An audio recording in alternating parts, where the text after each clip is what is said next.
शास्त्री प्रथम वर्ष के सप्तम प्रश्न पत्र में जिन विद्यार्थियों ने ऐच्छिक विषय में हिंदी लिया हुआ है उनका यह पाठ्यक्रम हमारे सामने है। आइए हम इस पाठ्यक्रम को देखें और अपनी पढ़ाई प्रारंभ करें। तो सप्तम प्रश्न पत्र में जिनका ऐच्छिक विषय हिंदी है उनकी पहली पाठ्यपुस्तक है मंदाकिनी।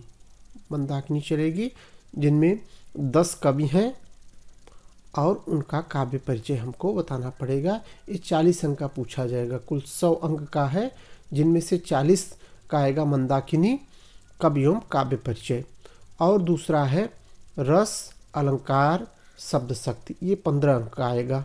हम इसमें छंद को जोड़ देते हैं, तो हम छंद, शब्द शक्ति, अलंकार, रस, इन चारों को पढ़ लेंगे साथ साथ में। 15 अंक का रहेगा। मध्यकालीन हिंदी साहित्य का इतिहास रहेगा, इसी को हमको समझना है। मध्यकालीन हिंदी साहित्य का इतिहास, ये 15 अंक का रहेगा। और फिर सबसे मिला करके 30 अंक का वस्तुनिष्ठ प्रश्न पूछा जाएगा। इसे देख लीजिए, मंदाकिनी पाठ्यपुस्तक है, जिसमें से कवि एवं काव्य परिचय है 40 अंक का, रस अलंकार शब्द शक्ति है 15 अंक का, मध्यकालीन हिंदी साहित्य का इतिहास है 15 अंक का, और सबको मिला के 30 अंक का। तो हम पढ़ाई अपनी यहाँ से प्रारंभ करते हैं और यहाँ से आज की क्लास में इन दोनों को सम्मिलित रूप से देखेंगे, क्योंकि मध्यकालीन हिंदी साहित्य के इतिहास के अंतर्गत जो कवि आते हैं उन्हीं कवियों को मंदाकिनी में रखा गया है। और मैं इसको थोड़ा विस्तार से दोनों को समझा देता हूँ तो आपको समझ में आ जाएगा, और फिर वस्तुनिष्ठ भी यहाँ से बनता रहेगा। तो कहने का आशय यह है कि वस्तुनिष्ठ भी देखते रहेंगे, मध्यकालीन हिंदी साहित्य का इतिहास भी देखते रहेंगे, और मंदाकिनी के कवि एवं काव्य परिचय को भी मैं उसी में समझा देता हूँ। फिर बचेगा इनके द्वारा लिखित पद और उनकी व्याख्या, तो ये अलग से रहेगा।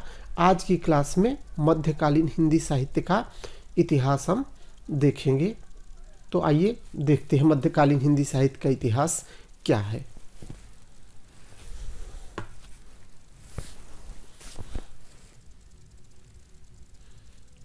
तो हमने बात किया मध्यकालीन हिंदी साहित्य का इतिहास और मंदाकिनी।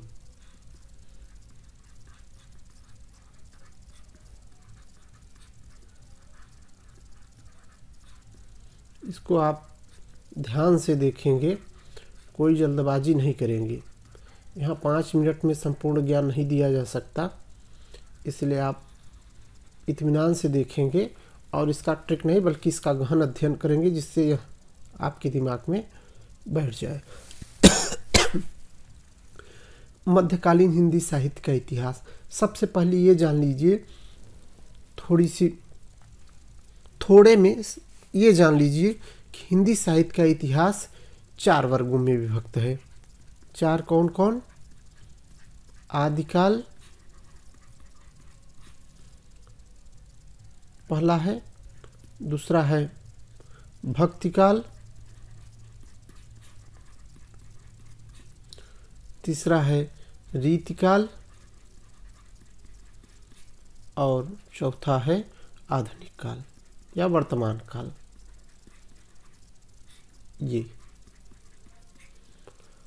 आदिकाल, भक्तिकाल, रीतिकाल और आधुनिक काल। हमको पढ़ना है भक्तिकाल और रीतिकाल, इसी को कहते हैं मध्यकाल।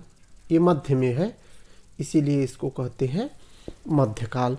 तो मध्यकालीन हिंदी साहित्य का इतिहास जहाँ लिखा है, इसका मतलब यह है कि भक्तिकाल और रीतिकाल, हिंदी के साहित्य में जो भक्तिकाल और रीतिकाल है, इन दोनों कालों का अध्ययन हमको करना है। तो भक्तिकाल और रीतिकाल का अध्ययन हमको यहाँ करना है, जो मध्यकालीन हिंदी साहित्य का इतिहास लिखा गया है। हिंदी जब से प्रारंभ हुआ, प्रारंभ से लेकर के इसका समय विवादित है, इसलिए किसी एक निश्चित समय पे नहीं जा सकते। आचार्य शुक्ल ने जो कहा है या हम उसको आधार मान सकते हैं, या द्विवेदी जी ने जो कहा उसको आधार मान सकते हैं।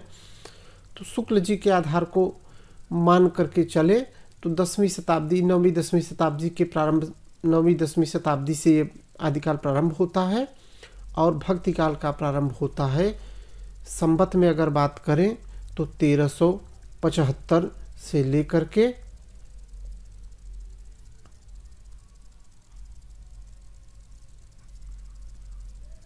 1700 संवत तक।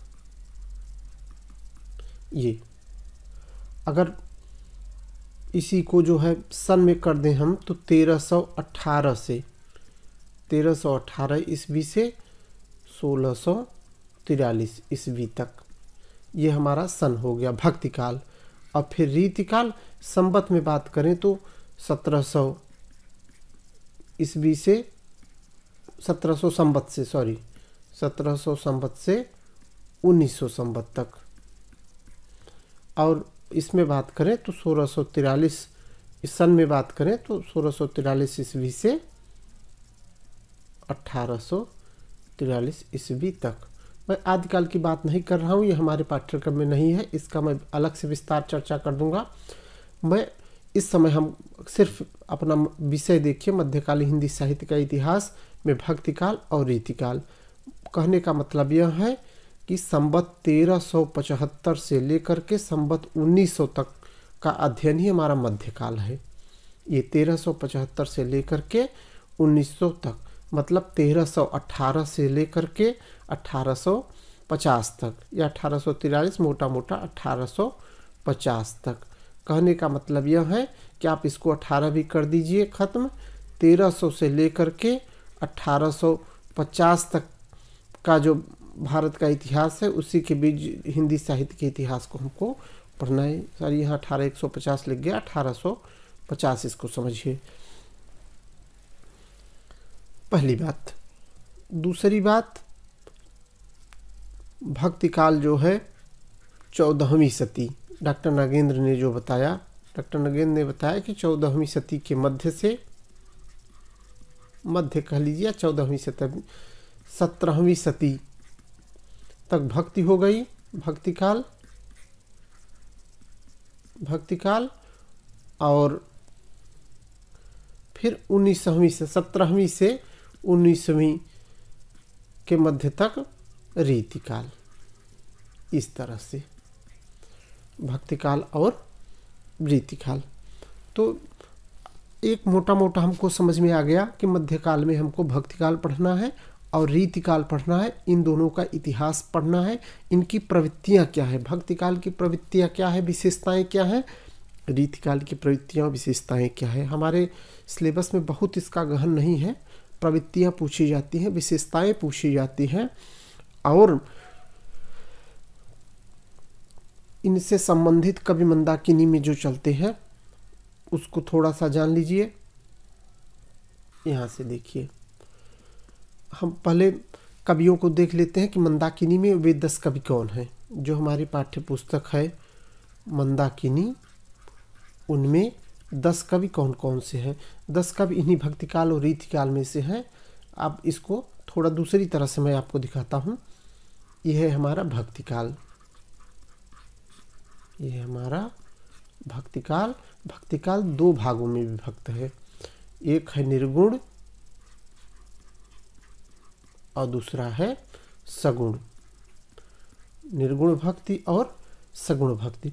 निर्गुण भक्ति को 2 भागों में बांट दिया गया है और सगुण को भी। निर्गुण में है ज्ञानाश्रयी शाखा, ज्ञानाश्रयी शाखा और प्रेमाश्रयी शाखा। इधर कृष्णाश्रयी शाखा और रामाश्रयी शाखा।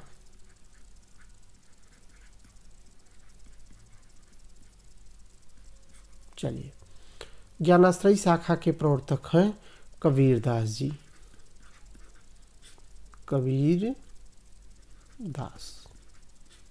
प्रेमाश्रयी की शाखा है मलिक मोहम्मद जायसी।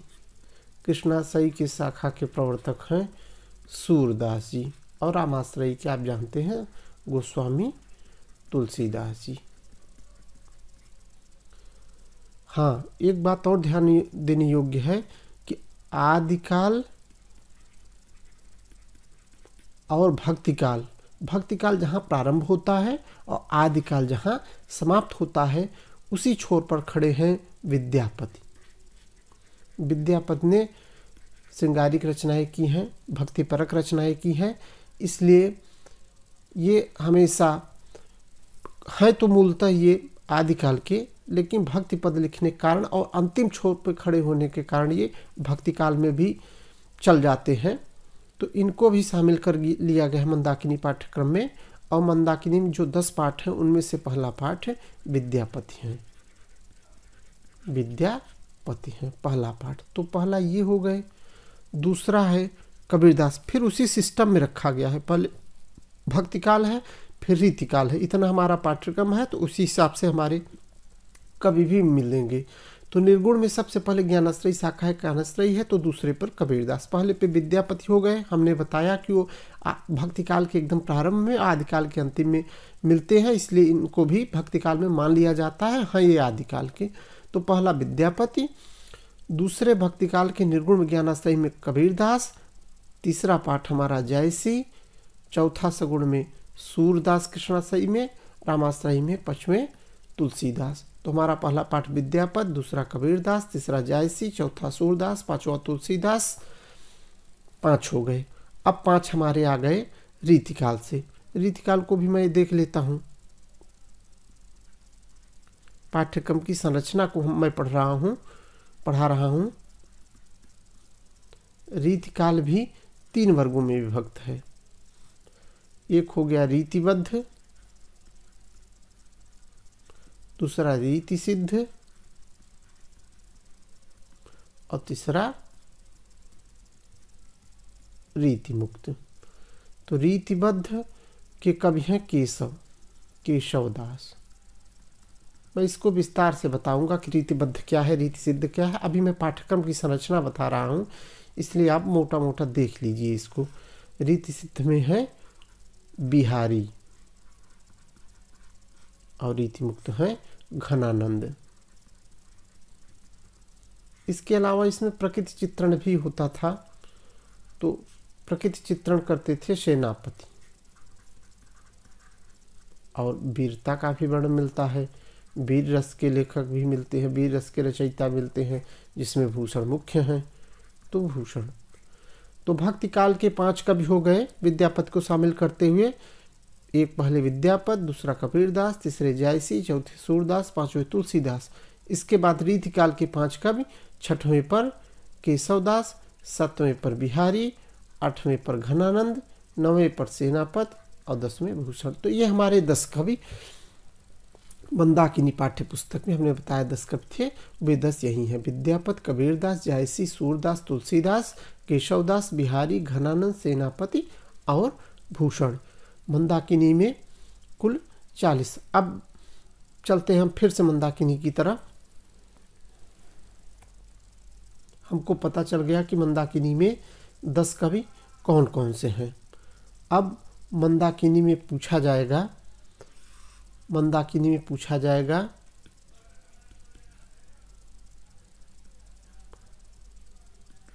कवि एवं काव्य परिचय।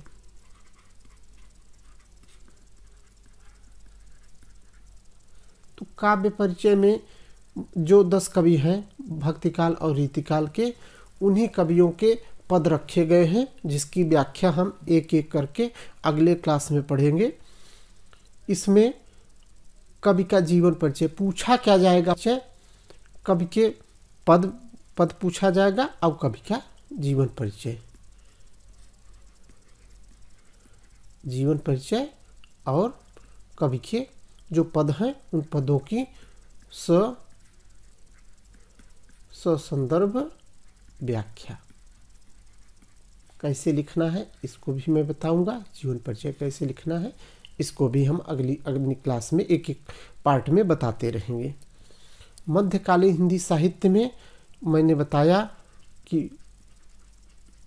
भक्तिकाल और रीतिकाल पढ़ना है। भक्तिकाल में मैं आपको बता दूंगा इसका उदय कैसे हुआ, भक्तिकाल का नामकरण किसने किया, भक्तिकाल का समय आपने जान ही गया है। समय वही रहेगा 1318 से 1643 या 14वीं सदी के मध्य से 17वीं सदी के मध्य तक समय आपको पता चल गया, उसी को थोड़ा बता देना है।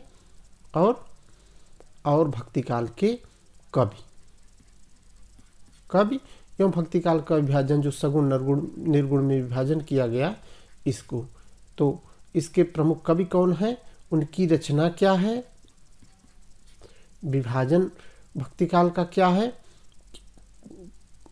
किन विद्वान ने इसे संत काव्य कहा, किसी ने मध्यकाल, किसी ने पूर्व मध्यकाल, उत्तर मध्यकाल। तो ये थोड़ा सा इस पे चर्चा हो जाएगा, इसके नामकरण पे, इसका उदय कैसे हुआ, समय निर्धारण क्या है, कवि रचना कवि एवं उनकी रचना का विभाजन, और फिर प्रवृत्तियाँ एवं विशेषताएं। इसकी प्रवृत्ति क्या है, प्रवृत्तियाँ एवं विशेषताएं, इस पे हम एक एक अलग अलग से चर्चा करते रहेंगे।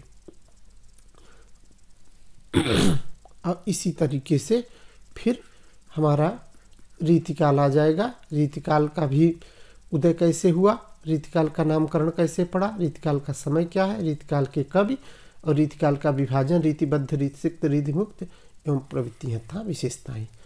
इसी प्रश्न पे अधिकतर हमारे यहाँ प्रश्न पत्र में प्रवृत्तियाँ एवं विशेषताएं ही पूछा जाता है।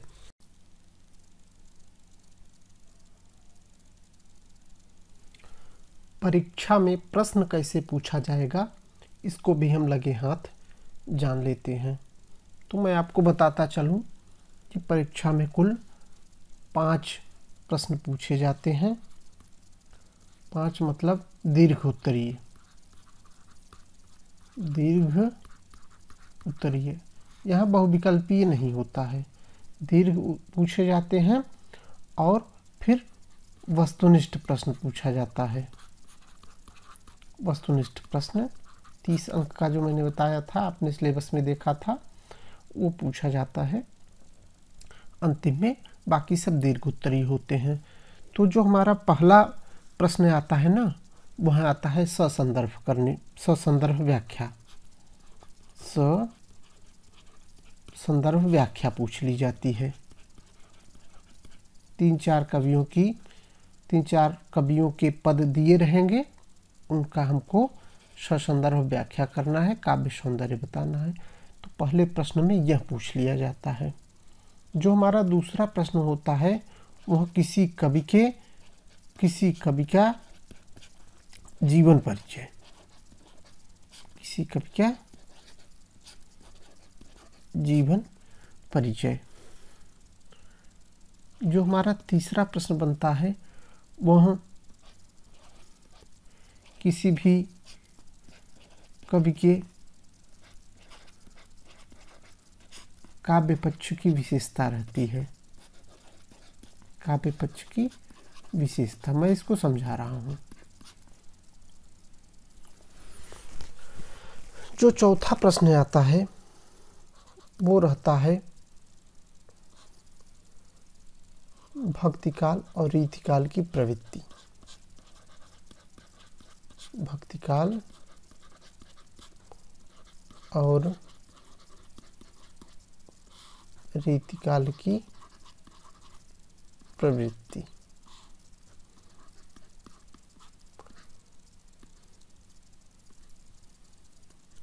तो पहले प्रश्न में ससंदर्भ व्याख्या एक करना रहता है।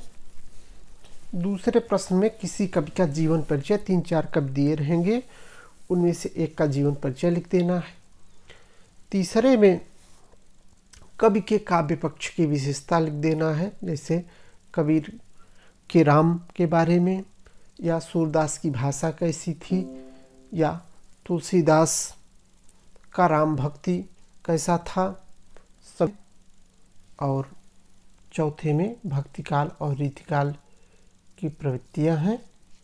और 5वें में वस्तुनिष्ठ प्रश्न है। 5वें में वस्तुनिष्ठ प्रश्न, ये जो है लघु उत्तरीय।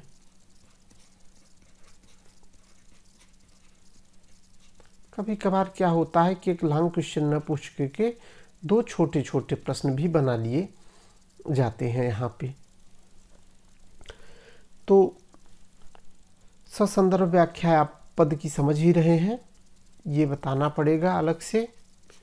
पद की व्याख्या, हाँ, कवि हमारे यहाँ 10 हैं, तो इन्हीं 10 का जीवन परिचय हमको देना है। केवल 10 कवि हैं तो 10 कवियों का ही जीवन परिचय पूछा जाएगा।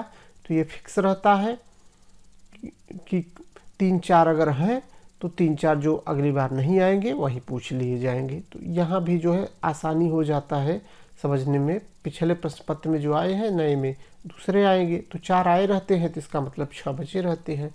तो कवि का जीवन परिचय 10 आसान रहता है। कवि के काव्य पक्ष की कोई भी विशेषता हो सकती है। यह जो है इसमें 10 कवियों के काव्य पक्ष को, भाषा पक्ष को, भाव पक्ष को हमको देखना रहता है। कला पक्ष और भाव पक्ष दोनों। भक्तिकाल और रीतिकाल की प्रवृत्तियों में से यह भी जो है अलग तरह की प्रवृत्तियां हैं। इन प्रवृत्तियों का मैं उल्लेख यहीं पर कर देता हूँ। एक छोटा सा आप समझ लीजिए कि जैसे एक तो भक्तिकाल की प्रवृत्ति पूछ ली गई, पूरे भक्तिकाल की। पहला, अब भक्तिकाल में जो है सगुण है और निर्गुण है, तो सगुण की प्रवृत्ति पूछ ली गई, निर्गुण भक्ति की प्रवृत्ति पूछ ली गई। फिर या तो ज्ञानाश्रयी की प्रवृत्ति पूछ ली गई, प्रेमाश्रयी की पूछ ली गई, इसी तरीके से कृष्णाश्रयी की, रामाश्रयी की,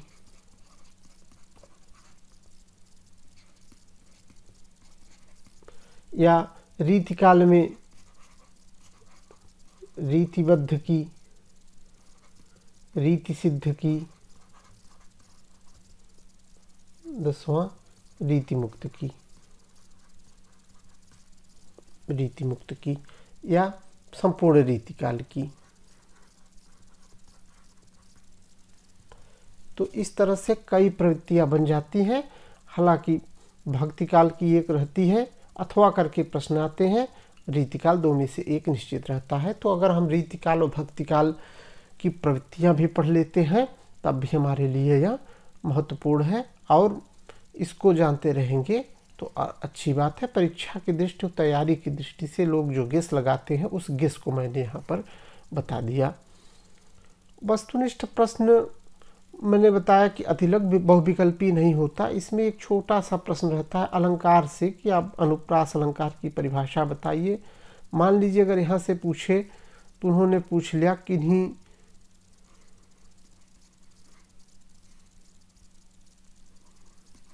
दो भक्तिकाल के कवियों के नाम लिखिए। इस तरह से कवियों के नाम, किन्हीं 2 भक्तिकाल के कवियों के नाम लिखिए। ये प्रश्न बन जाता है। प्रश्न बन जाता है कि रामचरितमानस किसकी रचना है, या पूछ लिया कि विनय पत्रिका की भाषा क्या है। तो इसमें बहुत सारे प्रश्न बन सकते हैं। इसको हमको देखना पड़ेगा। एक एक कवि, उनकी रचना, उनका भाव पक्ष, उनका कला पक्ष, उनकी साहित्यिक विशेषताएं, उनका जीवन परिचय, उनके पदों की व्याख्या और उनका समय। इस तरह से हमारा 7वां प्रश्न पत्र, जो जिन्होंने ऐच्छिक विषय में हिंदी लिया हुआ है, उनका यह पाठ्यक्रम है, और इस तरीके से हमको पढ़ना है। तो अब इसमें कई पार्ट बन सकते हैं।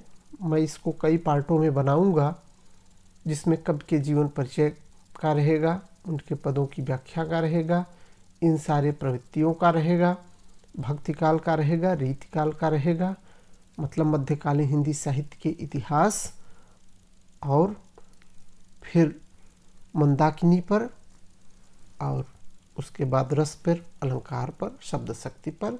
धीरे धीरे यह क्लास हमारी चलती रहेगी। आप लोग इससे जुड़ जाइए। अगर आपको अच्छा लगे, ज़रूरी लगे, तो इसको सब्सक्राइब भी कर लें, क्योंकि सब्सक्राइब करने से आपको आपके पास वीडियो जैसे ही अगला बनेगा आपके पास तुरंत पहुंच जाएगा, और आप अगली क्लास से तुरंत जुड़ सकते हैं।